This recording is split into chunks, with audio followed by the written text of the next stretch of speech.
बिस्मिल्लाहिर्रहमानिर्रहीम। राह निजात में डॉक्टर सैयदा फ़िज़्ज़ा रिज़वी हाज़िर हैं और आज हम जो ख़ज़ाना लेकर हाज़िर हुए हैं वो है आयतुल कुर्सी। आयतुल कुर्सी एक बहुत बड़ा ख़ज़ाना है। सूरह बकरा की 255वीं ये आयत अपने अंदर बेपनाह ख़ज़ाने छुपाए हुए है।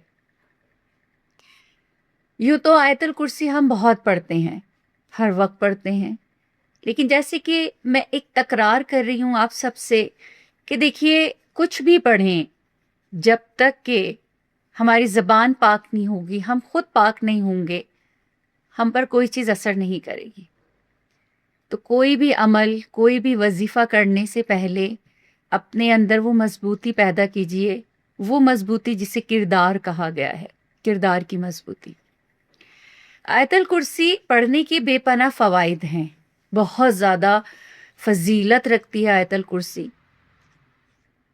आयतुल कुर्सी की फजीलत को मज़ीद बयान करने से पहले मैं एक रिवायत बयान करूँगी कि जब पैगम्बर अकरम सल्लल्लाहु अलैहि वसल्लम पर आयतुल कुर्सी नाजिल हुई तो उसके साथ 1000 फरिश्ते भी नाजिल हुए।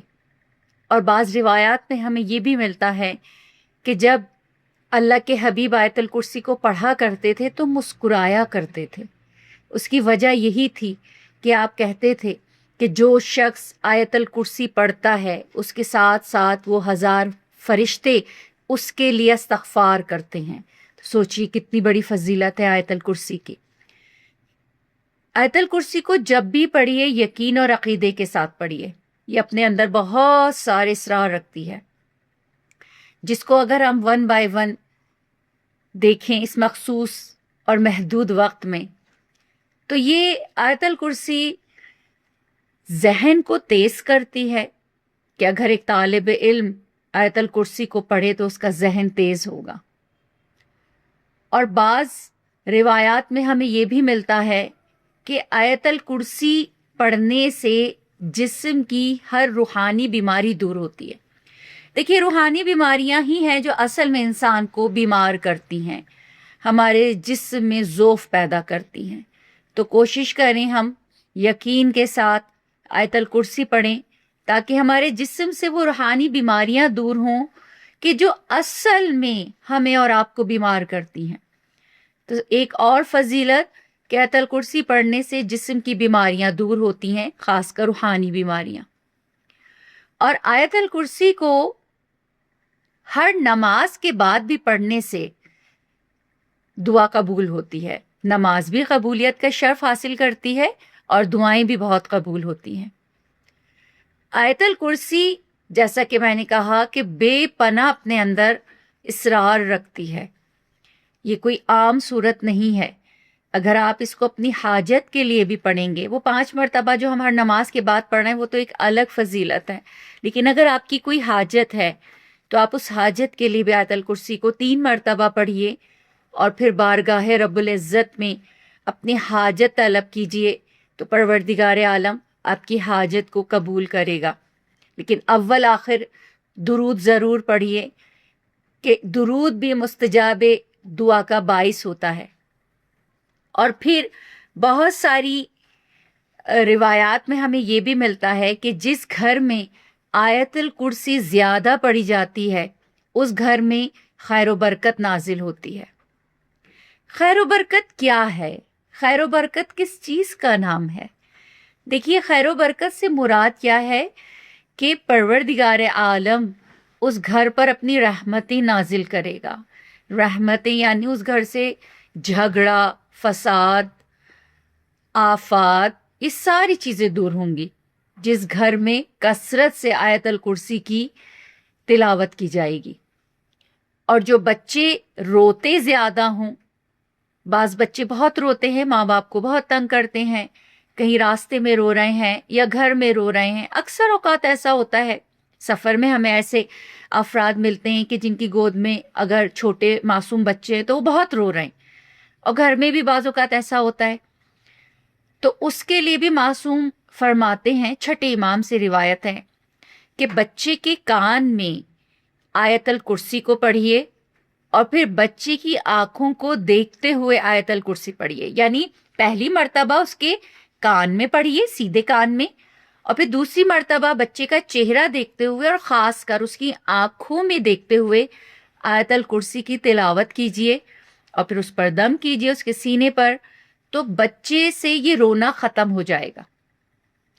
اب چونکہ عموماً کہا جاتا ہے کہ شر جنات، یعنی کہ جنات کا شر لگ گیا یا کوئی جو ہے آسیب ہو گیا، اس کے لیے بھی آیت الکرسی بہت مجرب ہے کہ آپ آیت الکرسی کو اول آخر 14 بار درود 14 معصومین سے منسوب کر کر 14 بار درود کے ساتھ 14 ہی مرتبہ آیت الکرسی پڑھیے، اور پھر اس پانی پر دم کیجیے، اور وہ پانی اپنے گھر کے چاروں کونوں میں ضرور سے چھڑکیے، خاص کر وہ جگہ جہاں سے گھر کے اندر داخلہ ہوتا ہے اس جگہ پر، اور تمام افراد پر، اور خاص کر اس فرد پر کہ جس کے لیے آپ یہ عمل کر رہے ہیں کہ کہیں اس پہ کوئی آسیب تو نہیں، شر جنات کا شکار تو نہیں. تو اس عمل کو کرنے سے اس سے یہ والی چیز دور ہوگی، شر دور ہوگا. کیونکہ عموماً ہم اس طرح سے کسی نہ کسی وقت بے وقت گھر سے نکلنا تو ظاہر ہے کہ کچھ اثرات آ جاتے ہیں، تو ان اثرات سے بھی بچنے کے لیے ہی ہے یہ آیت الکرسی. اور جب ہم گھر سے پڑھ کر اس کو نکلیں تو پھر کوئی بھی شر ہمیں نہیں لگے گا، یعنی کوئی بھی ایسی آفت ہم سے نہیں لگے گی جسے شر جنات ہی کہا گیا ہے. تو گھر سے نکلتے وقت بھی ضرور سے آیت الکرسی پڑھ کے نکلیے، اور تمام اہل و عیال پر دم کیجیے. اگر ہم سب مل کر جا رہے ہیں یعنی سرپرست پڑھے اور سرپرست بھی تمام کے اوپر دم کرے، اور اگر سب کو آتی ہے تو گھر کے سارے افراد آیت الکرسی کو پڑھیں. تو اس سے بھی آپ محفوظ رہیں گے اور آپ پر کسی قسم کا کوئی اثر نہیں ہوگا. مزید روایات میں ہمیں ملتا ہے کہ آیت الکرسی انسان کے اندر جرت پیدا کرتی ہے. یعنی اگر کسی کو ڈر لگتا ہو، چاہے وہ ڈر کسی بھی ٹائپ کا ہو، کسی سے بات کرتے ہوئے ڈر لگتا ہو، فیل ہونے سے ڈر لگتا ہو، ناکامی سے ڈر لگتا ہو، یہ ہر اس چیز کے لیے یعنی یہ جرت پیدا کرتی ہے. تو آیت الکرسی کو پڑھنے سے انسان کے اندر جرت پیدا ہوتی ہے، اور جو سب سے اہم جرت ہے وہ ہے حق بات کہنے کی جرت، کہ انسان حق بات کہتا ہے. یہ جرت پیدا ہوتی ہے انسان کے اندر، اس کے اندر سے خوف ختم ہو جاتا ہے، اس کے اندر مزید صلاحیتیں پیدا ہوتی ہیں. اور آیت الکرسی کی ایک اور خاصیت ہے کہ آیت الکرسی پڑھنے سے اللہ کا شکر پیدا ہوتا ہے. اور دیکھیے شکر کتنی بڑی فضیلت ہے کہ شکر کرنے سے پروردگار عالم مزید نعمتوں میں اضافہ کرتا ہے. چھٹے امام سے روایت ہے کہ جب تم کسی مشکل کا شکار ہو، بہت پریشان ہو، تو 2 رکعت نماز شکرانہ ادا کرو، خدا کا شکر کرو، سجدہ شکر بھی بجا لاؤ. مولا سے پوچھا، مولا مشکل میں شکرانے کی نماز کہاں یاد رہتی ہے؟ کہا اسی لیے حکم ہے کہ جب تم شدید مشکل میں گرفتار ہو تو 2 رکعت نماز شکرانہ پڑھو، کیونکہ جب تم ایسا کرتے ہو اپنی مشکل کو ہونے کے باوجود، مشکل میں مبتلا ہونے کے باوجود جب تم شکر ادا کرتے ہو تو خدا کی رحمت کو جوش آتا ہے، اور پھر خدا کہتا ہے کہ میرا یہ بندہ جو ایک مشکل میں گرفتار ہے، شدید پریشان ہے، لیکن میرا شکر ادا کر رہا ہے. تو خدا دعا کرواتا ہے فرشتوں سے کہ میں دعا کروں گا اور تم آمین کہنا کہ اس پہ سے مشکلیں دور ہو جائیں. یعنی شکر ادا کرنے سے انسان کی مشکلات ختم ہوتی ہیں. تو جو بھی پڑھیں یقین کے ساتھ پڑھیں، عقیدے کے ساتھ پڑھیں، اور باطن کی پاکیزگی کے ساتھ پڑھیں.